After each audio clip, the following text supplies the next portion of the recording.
అందరికీ వందనాలు. Vision QT fellowship YouTube channel వీక్షకులందరికీ యేసుక్రీస్తు నామములో శుభములు. మీరందరూ బాగున్నారు కదా?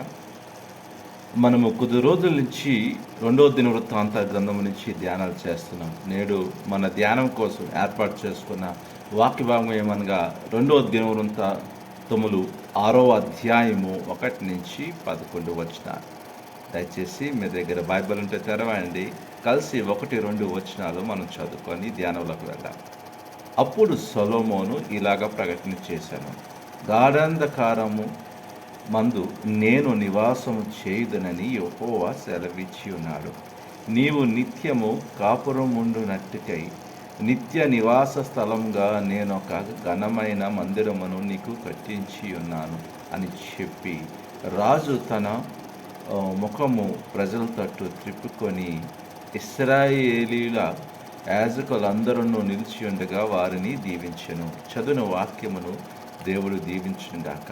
చదువున వాక్యమును బట్టి మనం ఏర్పాటు చేసుకున్న అంశం ఏమనగా ప్రభువు వాగ్దానం చేసినట్లు.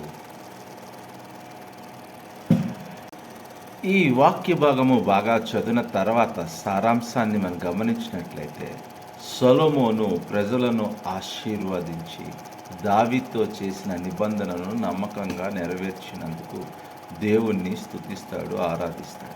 దావీదు వంశస్థులు ఇశ్రాయేలీల సింహాసనంపై కూర్చుంటారని మరియు అతని కుమారుడు ఆలయాన్ని నిర్మిస్తాడని దేవుడు వాగ్దానం చేశాడు. ఆ విధంగా వారిని ఆస్వాదించినట్లుగా మనం చూస్తాం. దేవుడు వాగ్దానం చేసినట్లుగా సొలొమోను రాజు అయ్యాడు మరియు ఆలయాన్ని కూడా పూర్తి చేశాడు కదండి. ఆలయంలో నిబంధన మందసాన్ని ఉంచడం ద్వారా దావీదు నిబంధన సినాయి వద్ద స్థాపించబడిన నిబంధనకు కొనసాగింపు అని సొలొమోను నిరూపించాడు. ఇవన్నీ కూడా ఇక్కడ సారాంశంగా మనం చూడగలం. ఈ వాక్య భాగాన్ని ఇంకా మనం లోతుగా ధ్యానం చేసినప్పుడు ముఖ్యంగా మన దేవుని గురించిన గొప్ప సత్యాలు తెలుసుకోవడానికి వీలు కలుగు. 4-10 వచనం. దేవుడు తన వాగ్దానములను నెరవేరుస్తాడు. మన దేవుడు గొప్ప దేవుడు, నమ్మకమైన దేవుడు, వాగ్దానములు నెరవేర్చే దేవుడు. దేవాలయము దావీదు యొక్క మంచి ఉద్దేశంతో లేదా సొలొమోను సామర్థ్యంతో నిర్మించబడలేదు. ఇది పూర్తిగా దేవుని సంకల్పం మరియు శక్తి ద్వారా జరిగింది. మన స్వంత చిత్తము మరియు సామర్థ్యాలపై ఆధారపడే బదులు దేవుని చిత్తానికి లోబడాలని మరియు అనుసరించాలని మనము ఎంచుకున్నప్పుడు ప్రభు యొక్క అందమైన ఆలయంగా తీర్చిదిద్దడానికి మనలను ఆయన ఎన్నుకుంటాడు. ఆయన ఆ విధంగా చేస్తాడు. ప్రియమైన వాళ్ళారా, ఈరోజు విషయాన్ని ఆలోచించాలి. ఆలయ నిర్మాణము ఏదో సొలొమోను లేదా దావీదు వల్ల జరిగింది కాదు, కానీ దేవుని సంకల్పం చొప్పున దేవుడు ఎంతో గొప్పగా దానిని ప్రణాళిక చేసి నిర్మించాడు. ఈరోజు దేవుడు మన సంఘాలను మనలను కూడా ఆ విధంగా తీర్చిదిద్దాలని ఆశపడుతున్నాడు. మనము ఆయనకి సమర్పించుకున్నప్పుడు అవి నెరవేరుతుంది. కనుక ఈరోజు విషయాలు మనం ఆలోచించాలి. వాక్య భాగాన్ని ఇంకా మనం లోతుగా ధ్యానం చేసినప్పుడు దేవుడు మనకు నేర్పే పాఠమును గ్రహించడానికి వీలు కలుగుతుంది. 3-11 వచనాలు. దేవుడు తనను తాను వెల్లడించుకోవడం గొప్ప ఆశీర్వాదం. తన వాగ్దానాలను నిలబెట్టుకొని దేవుని గురించి సొలొమోను ప్రకటించడం ప్రజలకు శక్తివంతమైన బలమైన ఆశీర్వాదంగా మనం చూడాలి. ఎందుకంటే దేవుని విశ్వసనీయత ఇశ్రాయేలుకు నిజమైన ఆశీర్వాదం.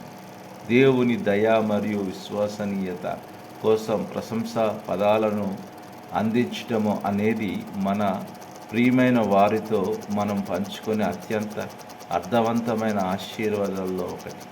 కనుక ఈరోజు విషయాలు మనం ఆలోచించాలి. దేవుడు దీవించే దేవుడు, దేవుడు స్థిరపరిచే దేవుడు. కనుక ఈ విషయాలన్నీ మనం ఆలోచించేసి మనలను మనం పరిశీలించుకోవాలి. ప్రార్థన చేసుకుందామండి. ప్రభా, మీ నామానికి ఎంతో వందనాలు. నీవు ప్రభా ప్రజలను దీవిస్తావు, నువ్వు స్థిరపరుస్తావు. ప్రభా, నీవు కడతావా, నీ వాక్యం సెలవేస్తుంది. కనుక ఈరోజు వాక్యం ఇచ్చిన ప్రతి బిడ్డలు మీ చేతికి అప్పచెప్పు. మీరు దీవించండి, ఆస్వాదించండి. యేసుక్రీస్తు నామములో ప్రార్థన చేసి పెట్టుకుంటాం తండ్రి, ఆమేన్. ప్రియమైన వాళ్ళారా, ఇప్పటి వరకు వాక్యమును ఓపికగా విన్నారు. దాన్ని బట్టి మీ అందరికీ వందనాలు. మీ అనుభవాలను మాతో పంచుకోవాలని ఆశపడుతున్నాను. మిమ్మల్ని సంప్రదించి దేవుని కృప మీకు ఎల్లప్పుడూ తోడైంది. ఆమేన్. ఈ వాక్య భాగాన్ని ఇంకా మనం లోతుగా ధ్యానం చేస్తున్నప్పుడు ముఖ్యంగా మన దేవుని గురించిన గొప్ప సత్యాలు తెలుసుకోవడానికి నాలుగు విషయాలు. దేవుడు తన వాగ్దానములను నెరవేరుస్తాడు.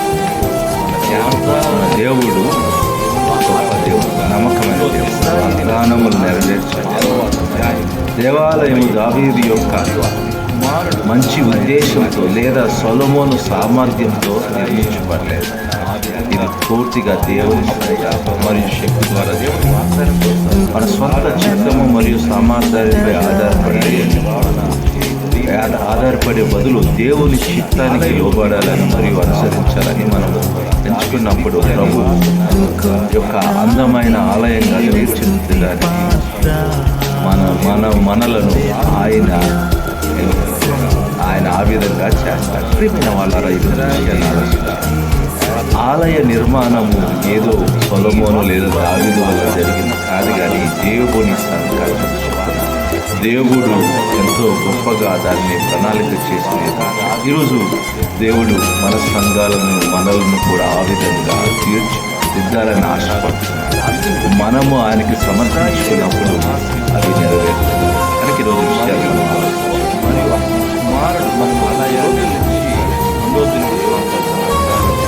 ఈ వాక్య భాగాన్ని ఇంకా మనం లోతుగా ధ్యానం చేస్తున్నాం.